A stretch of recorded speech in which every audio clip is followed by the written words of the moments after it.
Peace and love, everybody. Welcome to It's About Time TV1. And we come on every Friday night at 11 p.m. So today we have a great show. And we got some great hosts. Gonna let them tell you what the show is all about. So with that, stay tuned. You're watching Verdict Media TV, where the jury is out and the verdict is in. And I have some very distinguished guests on our panel today. And I'm going to turn it over to my co-host, which is James C.B. Gray, and he's going to introduce our guests. Thanks, Chance. And yes, we have some amazing guests here today. We have Chango, great Hello. friend and super guy. I have Alixx Schottland from Over the Rainbow Entertainment, movies with meanings. Right? And it just so happens that they're into the film world with this amazing story that Chango has lived, and he's finally decided that now is the time he wants to put it out there and show it to the world. And Alixx is the nucleus in this whole equation. She's well connected in the television industry, in the film industry, as well as I am, so we've cross-networking. We're vibing. Yeah. We cross-networking on my documentary and her film, her and Chango's film. So if there was, if you had a wish list, who would be your top for director? Well, my wish list, I have to go with his first choice, which is Antoine Fuqua. That is his first. Okay. All right. My first would be Barry Jenkins. Oh, wow. really- New Jack City. New Jack City. I also like George Tillman. I worked with him on 50 Cent's new Isaac Wright project. Yeah. Yeah. I mean, Brett Ratner. That could happen. That's That could happen. that'd be a very interesting choice, right? Yeah. Or Spike Lee. Oscar I winner. mean, I love The Black Klansman. I love Oh, Do the Right yeah. Thing, one of my very favorites. Very impactful films. Shout out to Alixx, right? Yeah, shout out to Alixx Wright. Right. So, and it's very important that we have these discussions. I've worked on a couple of major motion pictures and a couple of a lot of independent stuff, but documentaries is my forte right now because we need more of the truth. We need more of viewers to understand that real life situations are going on like this every day. It's so easy to just, give you something that's not real and make it look amazing. But just imagine, look at, I think that American Gangster was one of the movies that really brought it back around to people saying, wow. And this is a true story too. Right. When you put that in proper context and you look at a lot of things that are going on around you every day. There's been about 10 films that have been, made out of real life stories that I know about that were real true, and I was around. And when you look at it like, yeah, I remember when that happened. But when it happens to be the focal point of a true life story that has gone through so many different dimensions, from the streets to prison to now redemption to vindicating, this is a collective of It's got a understanding. lot in it. Yeah. So Chango, Yep. it's golden question. If you could do it all over again, how would you do it? Oof. Or would you do I it? wouldn't do it. Nah, I wouldn't do it. Yeah, I'm out of prison. Yeah, I'm doing better. Yeah, I'm thinking better. Yeah, I'm living better. But I carry a whole lot of pain and regret that I'm out of place with in life because most of the people that are new are dead or in prison. And so the people that are around, I try to talk to them about certain things, and it's more chances than not that we can't get to jiving because just a whole different mentality from what it was back then, I know that was a curveball, and I like to do that to spice it up. But honestly, that question, I asked a lot of people, and before I even started asking that question, I had to answer it myself. And I would not be the person I am today if I didn't go through all the good and all the bad. Sure, that's a fact. That's a fact. So I don't regret anything because I would be short of myself now if I didn't experience everything that I did. The best thing you could do is learn a lesson from the bad and try to help as many people as you can along the way. Well, I like to always repeat, there's a lesson in every loss, if you're paying attention, right? And as far as helping people, I help people as much as I can. But I also still need help myself because, there's a lot of trauma. It's the same thing as a soldier to come back from the war.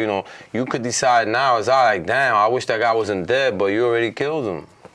Yeah. And that other guy, but he's dead too. And the other guy, he's dead too. And that's how you was thinking then. But back then, I never expected to have to pay for any of that. Not even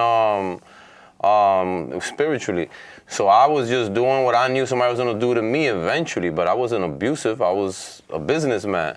So there's no way that I could go back to that and experience that and put that weight on me again for the sake of learning a lesson. I'd rather not learn those lessons. As far as the drugs, yeah, I learned a lot through that whole process and that lifestyle.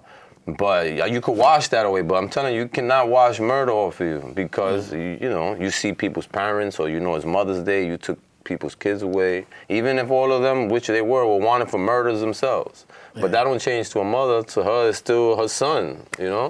So the pain is still real. And I just wish I wasn't responsible for having been a promoter of that kind of a lifestyle because for many people it ended, Yeah. So a lot of people know about your story and the drug dealing side and the prison side and the aftermath. But along the way, there was someone who looked up to you that was doing some big things and came back and wanted to glorify what you were doing because of the image that you presented to him. And this young brother ended up becoming really big in film and television. And, one of the things he glorified more than the success that he's lived and that he saw was coming back to the hood and hanging out on the block. Oh, I know what you're talking about. But the thing that I love about this whole equation was the fact that you pulled him to the side and said, yo, don't glorify this. You don't got to do this, And that young man was Myrna Santana. Myrna Santana, yeah. And it's so sad that irony had a twisted fate with him because he was killed in California, innocently also, and shot in the worst way in the face, in the head, destroyed him. He had no chances. And that was a girl that made up a story about him, and she got two friends to come and shoot him up, and they did, and he did die, but then all three of them went to jail. Sometimes you just have to sit back and think about what's going on before you react to it, In my case, that's why when one of the murders that we got, I acted too quickly, thinking, this has to be handled immediately. Let's extinguish this. And now when you sit back as an older man, you're thinking, for sure it didn't have to go that far. You convict yourself, because, I don't care what song you're listening to, what you doing, who you humping, my brother. When that thought comes to you and you know how foul you lived, it just crushes you every day or every month or whenever it comes to you. It just takes little pieces out of you. And you just become whatever it is that you're going to become. Different people, different things, But now, look at the contrast in the movie Carlito's Way. When he didn't kill Benny Blanco from the Bronx, it came back to haunt him at the end. Yeah, and That's a good point. Yeah, but it is a good point. But to have an answer for you, that's a better ending, my brother. Yeah. It's true. And don't get me wrong, I wasn't glorifying it, but, I probably would have did the same thing that Al Pacino did. What? We don't got to kill him. Yeah, that's how I feel, my brother. You don't have to, let the roach live, but sometimes the little cub you're raising becomes a lion and eats your ass up. That's true. So back to Schottland Entertainment. Yes, over the rainbow. Yeah, it's named after my mom. Okay. She passed, unfortunately, 4.5 years ago. Bless her. And her favorite song was Somewhere Over the Rainbow. So, when she was dying, she was like, you should just go for whatever you want. You've been an actor your whole life. You've done off-Broadway. You've done TV. You have a family. It's time to go for it, for your, what you really want in your heart and do the films, make your own work. And so I named the company after her. Do you have any other films that... Yes, I do. I'm really excited Chango knows about it. It's my first film. It's called Love Music Shelter. And it's about a homeless mother named Lila who was once from privileged background. She was sexually abused by a family friend, ran away, became a high-end prostitute, got addicted to alcohol, had a baby by her pimp. They end up living on the streets, and the daughter becomes the next Beyonce. She's mixed race, she's beautiful, she has very little opportunity, but because she gets into a charter school and she meets a woman named Scarlett from a different community, Scarlett brings all the communities together, and they help lift this family up. It's a beautiful story. With a message. With a message.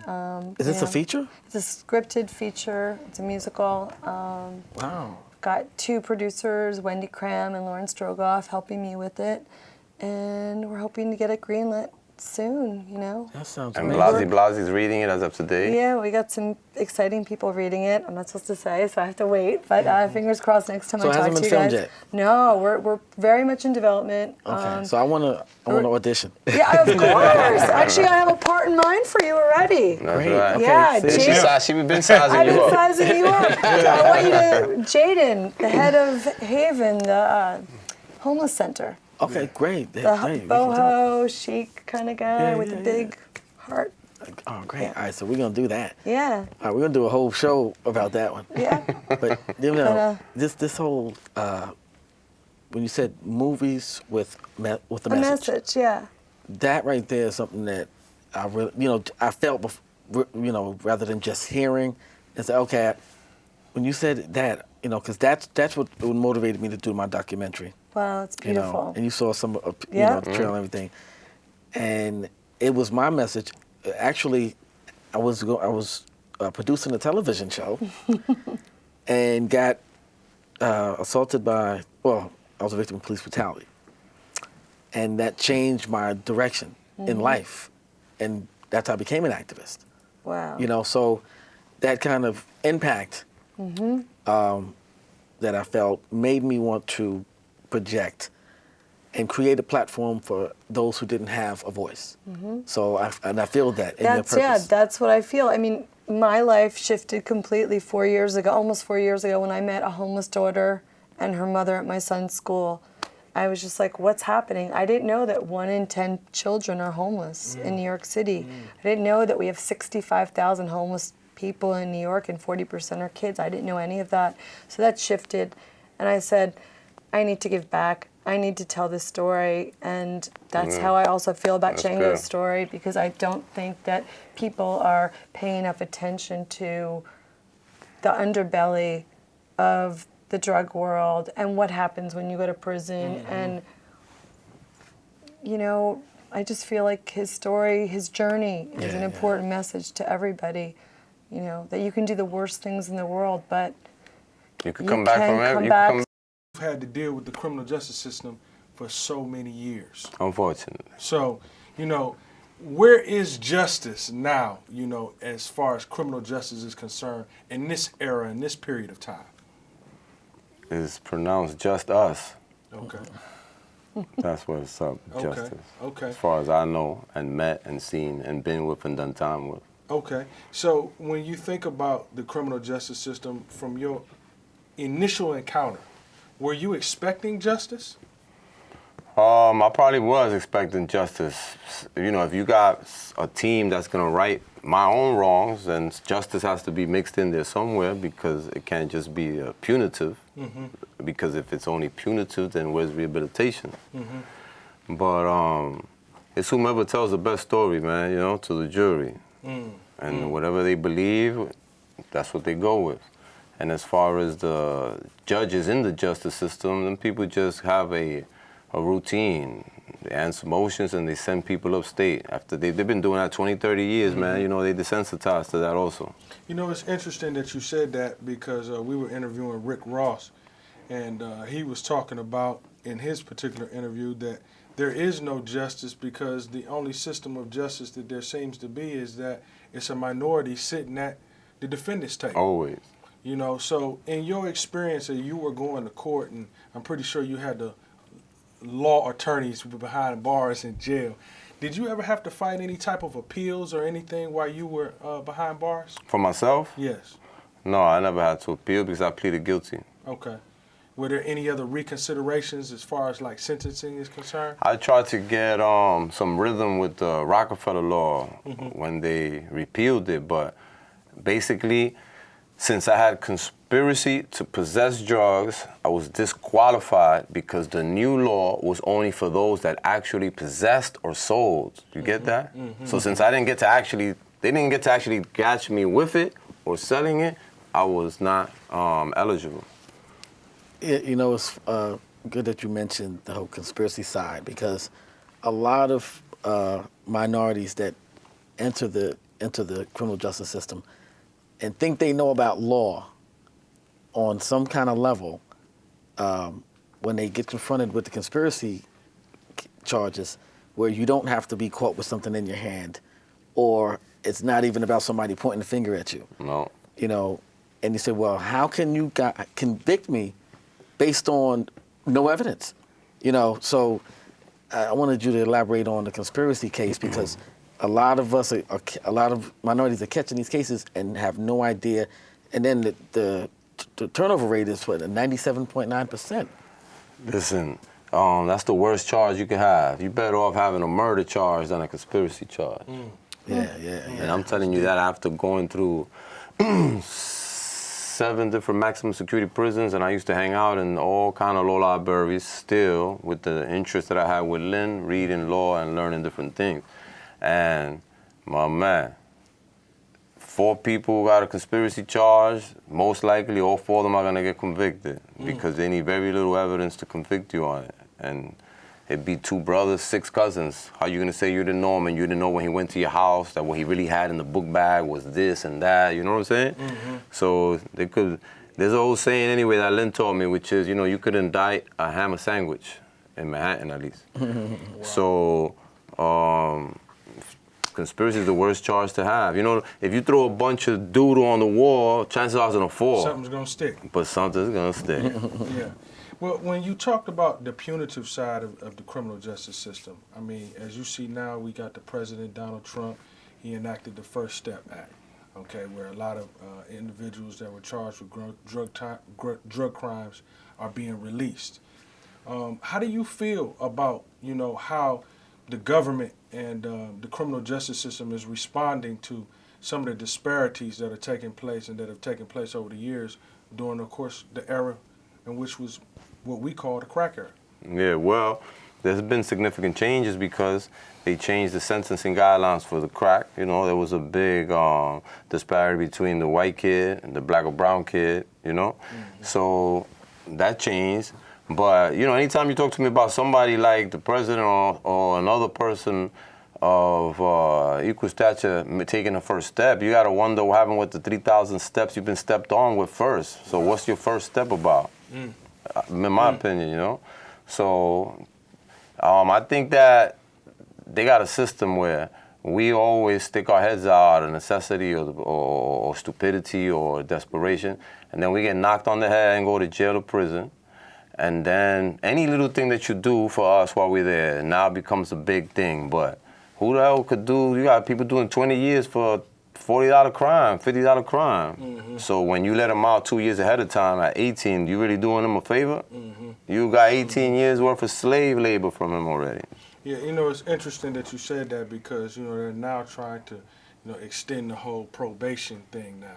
You know, where, you know, they're putting ankle monitors on individuals now. So it's still another form of incarceration. And if you violate, they put you right back in. Yes. But that's because they have, you know, a multi-pronged thing going on. They're going to make money off of you through the courts because you're going to pay for that paperwork and the stenographer's shit, right? They're going to make money off of you the minute you hit the first count, Rikers Island. They're going to make money off of you when you hit the second count of downstate. That's just classification. They're going to make money off of you when you go to your facility. They're going to make money while you're there getting programs and being fed slop 3 times a day. And then they're going to make money when you're on parole. And then if you violate when you're on parole, they're gonna make money from you as a parole violator. If through all that dysfunction you become a drug user, a lot of people in prison are drug users, now they make money off of you off a drug program. If you mess up there and you could get a bullshit charge because now you're a dope fiend running around shoplifting, they get money off of you by giving you 5 years probation. So you just in the same cycle everywhere you go, one way or the other. End. You know? Yeah. That's meant to be that way. You know, I'm glad that you were able to elaborate on that, because there's some young person out here that's watching right now. He's seen the movies, he's influenced by the culture, you know, about the criminal justice system. And of course, nobody talks about the flip side. If you could talk to the young brother today or the young hustler today, what would you say to him? Man, listen, bro, I almost lost my mind. Straight up. I've done all kind of things. I was guilty of everything I was charged with. I've never claimed once that, I'm the wrong guy in the right place. But all that noise stops, though. The money, the women, the power, the this, the that. Whatever you had going, no matter who you were, I don't care if you Chapo, it could stop, right? Boom. So now you just confined in a cell, and you got to face the things that you've done. Depending on who you are, that's going to depend on what happens to you. But I've seen people hang up in prison because they came to find out that they couldn't live without their girlfriend or their wife. I mean, they weren't thinking about that when they were thinking about getting paid and knowing that, but prison could separate anything, bro. You were able to change your mind and start doing positive things in the community. What is it that they're missing, and why is recidivism so high? Recidivism is high because there's very little opportunity for a felon, 2-time felon, 3-time felon that can't go back to the housing projects, that don't have no money to move, that doesn't have credit, that since he's been locked up for 10 years, he owes child support. Every time you go to parole, he got to pay for parole, get it? So, for all those reasons, recidivism is high because that guy or them people go back to doing whatever they could do, And that's how it be.